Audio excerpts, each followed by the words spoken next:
Hello everyone, Alistair Gold here. As you can tell, joined by a bit of special guest, Indy, as the girls have popped out for an hour or so, and it's just us lads in the house. So, of course, that brings with it any potential chaos that can come, as he's just jumped down onto the floor, and he could bark at any point, and the ice cream van could come by at any point, because it is a very sunny day right now. So yeah, let's go back to that 10th minute, that moment of magic from Sonny, because it's so special, because not only is he entered the 100 club, the Premier League's 100 goal club, but he's also, a real landmark of being the first Asian player to achieve this. It's wonderful.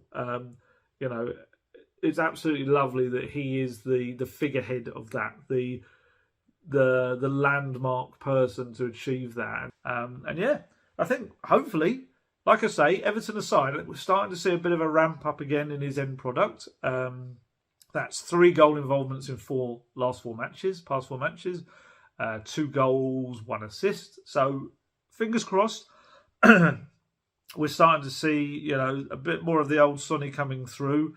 Like I say, his part in Kane's goal as well was beautiful. It was a lovely moment, a nutmeg pass as well.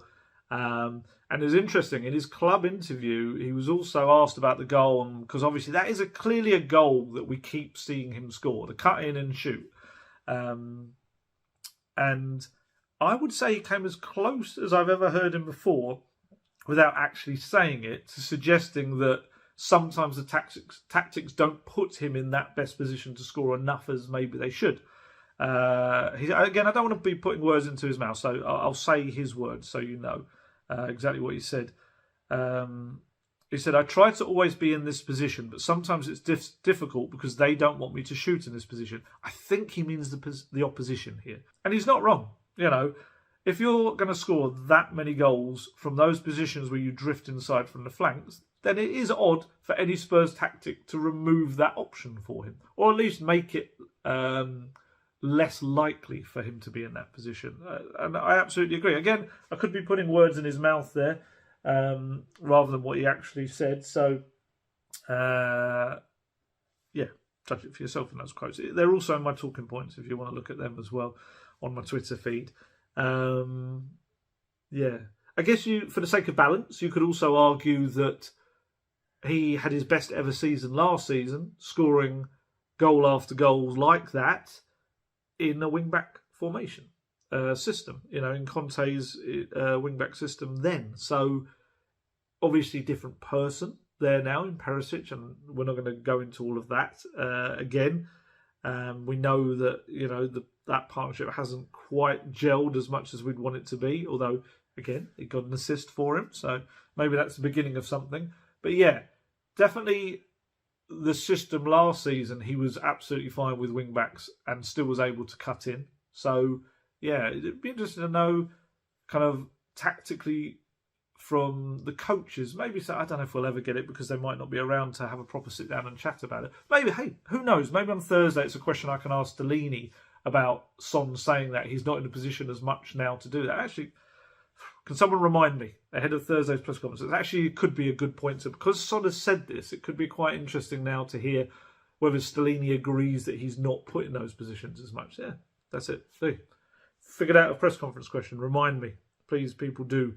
Hopefully now I'll get a load of tweets on Thursday ahead of the afternoon's press conference reminding me that was what I wanted to ask.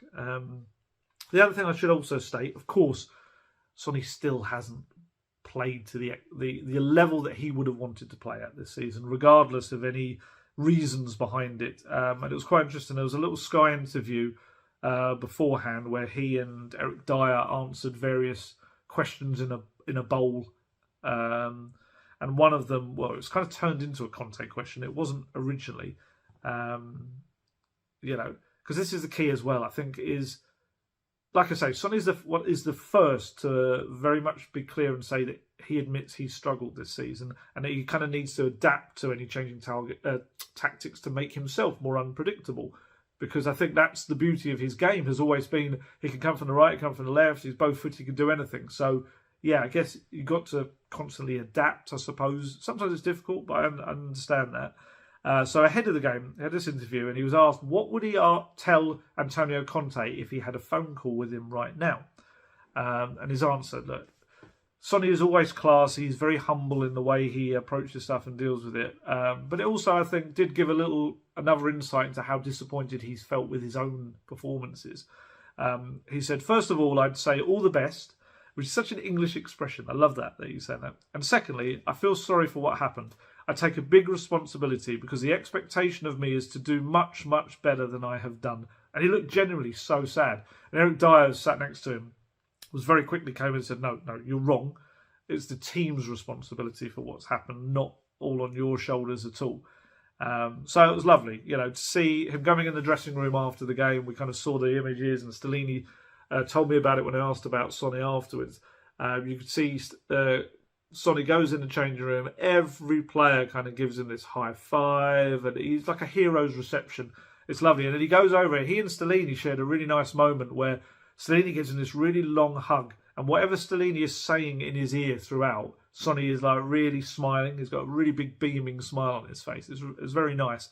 And then Stellini does this little kind of dressing room speech, and he actually told me, because I asked, my question about Sonny was essentially another incredible achievement for him. He's in the 100 club now in the Premier League, and just especially because he's had a really difficult time. He's lost his grandfather in recent weeks. Very, very tough time recently for him.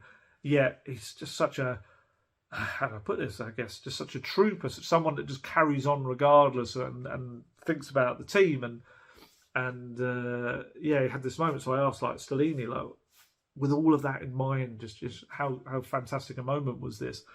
And he said, we celebrated in the dressing room. What I said was, this week we celebrated 70 years of Gianni Vio. We celebrated a new birth in Ryan Mason's family. He has a new son.